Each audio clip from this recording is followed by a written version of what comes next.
Maybe that's why I smile and say I'm fine while my heart is racing all the time. Maybe that's why I disappear for days when a memory gets in the way.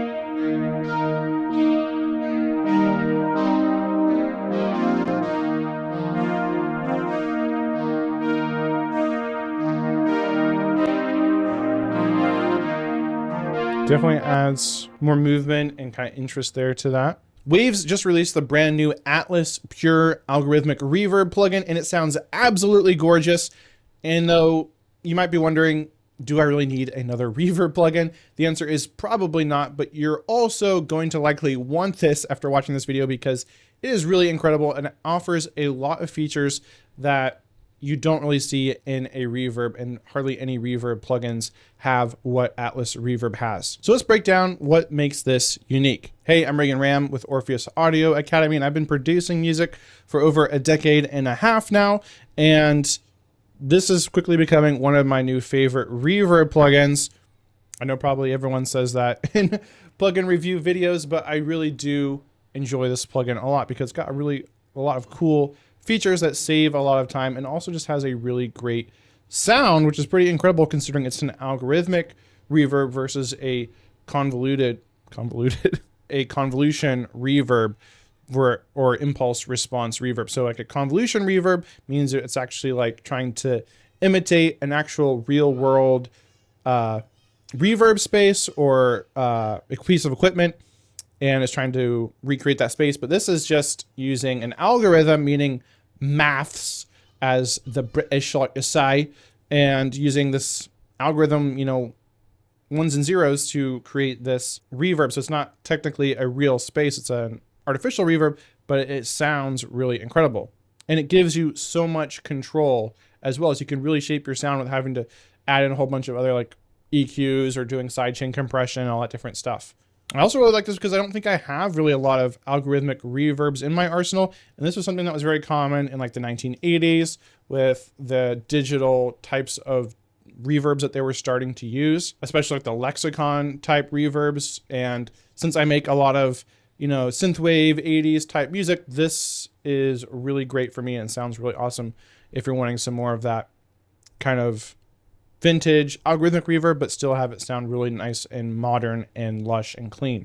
So you heard the example in the beginning, but we're just gonna hear another quick example here on some vocals. So I've got this on Ascend right now, and I'm gonna go over the controls in just a second as well. So we're just gonna hear this real quick. Maybe that's why I smile and say I'm fine while my heart is racing all the time. Maybe that's why I disappear for days when a memory gets in the way. So what are your different controls here? So you got your pre-delay, pretty self-explanatory if you know reverb. So this delays when the reverb, how long it takes for the reverb to kick in after the dry signal hits. Then you got the decay here, that's how long the reverb tail is. Then you've got your mix and your output. And then you've got your different kind of set sounds in here. You've got signature halls, classic halls, rooms, plates, chambers, cathedrals, DSP legends. That is intriguing to me. So you got basically your different lexicons in here. So I might want to try some of these out. Like I think this is like the lexicon 224, like large hall. Maybe that's why I smile and say I'm fine while my heart is racing all the time. Maybe that's why I disappear for days when a memory gets in the way. So then we have the dampening page here. And so you got low ratio, low frequency, high ratio, high frequency. And so basically this, right, it's an algorithm, so it's not exactly, all right, so we got the dampening page here. And so dampening affects how low and high frequencies behave inside the reverb over time. It's not just a static EQ, because there's a separate EQ page here. It changes the way the reverb energy develops and fades. So you get the low ratio control here. And so lower values reduce the persistence of low frequencies, creating a tighter and cleaner low end. And then higher values allow the low frequencies to last longer, creating more weight, warmth, or bloom. And so if I might want to pull that back, and then the low frequency here, this sets the frequency area affected by that low ratio control. So what low frequencies are you wanting to linger or diminish faster or slower. So lower settings focus the dampening behavior on the deep bass. Higher settings extend the low frequency dampening into the higher mids. And then the same thing with the high ratio. Do you want less of the highs, more of the highs, and then what specific high frequency? So lower values of the high make the reverb darker over time, and the higher values preserve more high frequency energy, making the reverb brighter, more open, and present and persistent. So we got that. Then we have the space here. So size controls the perceived size of the space, but changes up based on what program you're running, what preset or what style of reverb you have loaded in here. So size may affect early reflections, feedback loop behavior, tap structure, or the geometric shape of the virtual space in practical use. Lower values usually feel smaller and tighter, while higher values feel larger, wider, and more open. So there's a lot going on under the hood here, but it's also still very simple and straightforward to use, right? Lower the number, smaller the size, higher the number, larger the size.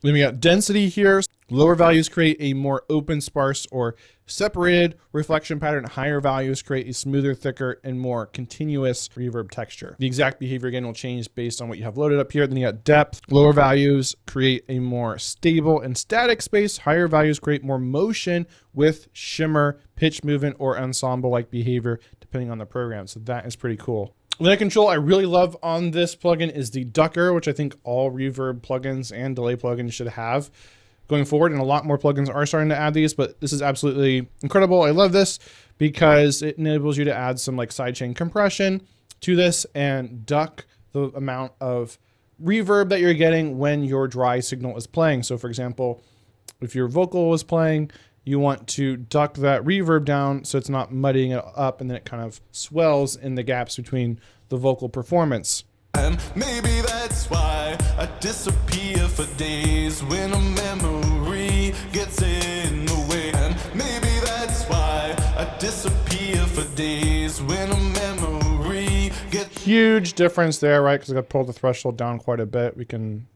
bring that up.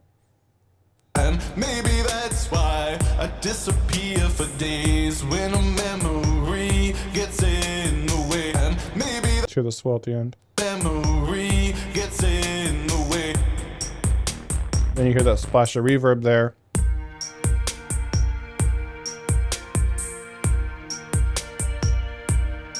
So of course you get the threshold, which is when it kicks in. So if you have the threshold down really low, then it just takes a really soft sound to trigger that ducker. If you have it higher, then only the loudest sounds are going to be really affecting that.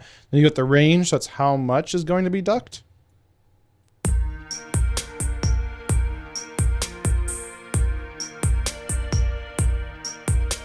So now it's really taking it out a lot.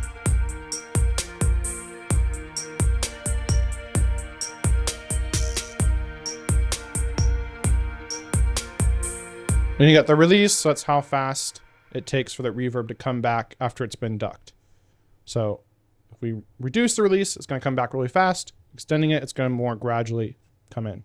And then you've just got your EQ, which we're all pretty familiar with, and we can EQ our reverb shape, take out the highs and the lows that we don't want, so we can keep it from getting too muddy or too cloudy. All right, so how do we use this on some different instruments here? We already talked about the vocal here, right? We're using it on the send.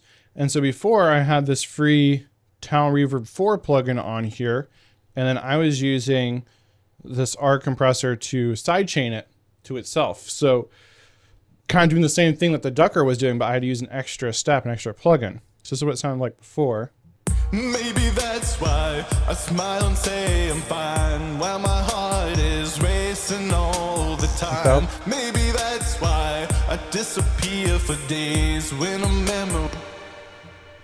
So not bad, but definitely a lot messier than this, the simple Atlas reverb here. Maybe that's why I smile and say I'm fine while my heart is racing all the time. Maybe that's why I disappear for days. So it's all included in one, and it's really nice. And also a big tip for vocals is include a little bit of pre-delay to help the vocal cut through and not be overwhelmed and muddied by the reverb. All right, then we got the synth here. Got Atlas reverb on this synth as well. So a big tip for here would be to use a higher, longer decay setting and a higher depth setting for more movement and space. And then we can use the size and density to shape the perceived scale and smoothness of the space. Remember, higher is smoother, thicker, more continuous. Lower values create more open, sparse, or separated reflection patterns. Of size, of course, bigger space, smaller space.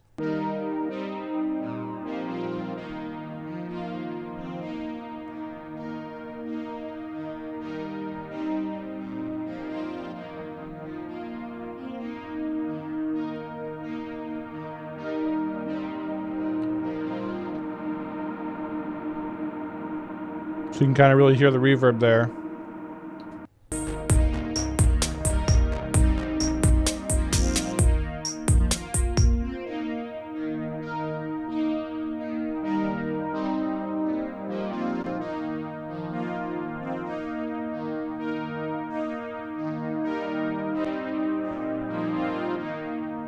Definitely adds more movement and kind of interest there to that. And I also add it to these drums here.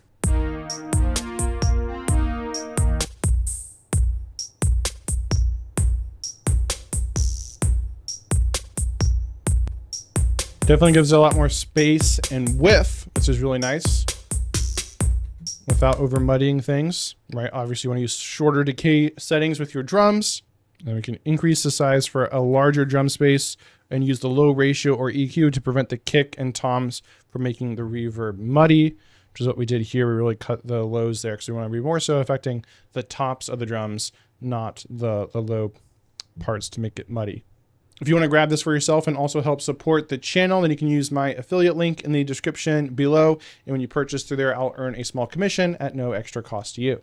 By the way, if you're looking for help creating professional quality music from home, then grab my free producer pack in the description below. It's got a bunch of freebies in it, including cheat sheets and checklists to help you when you are mixing. It gives you a step-by-step workflow and also includes a bunch of really cool samples and presets as well, completely free in the description below. Now, if you're looking for a step-by-step system for creating pro quality music from home, then check out my video on the screen right now, where I walk through a proven step-by-step process that professionals follow to create pro level music from home, even if you only have budget equipment.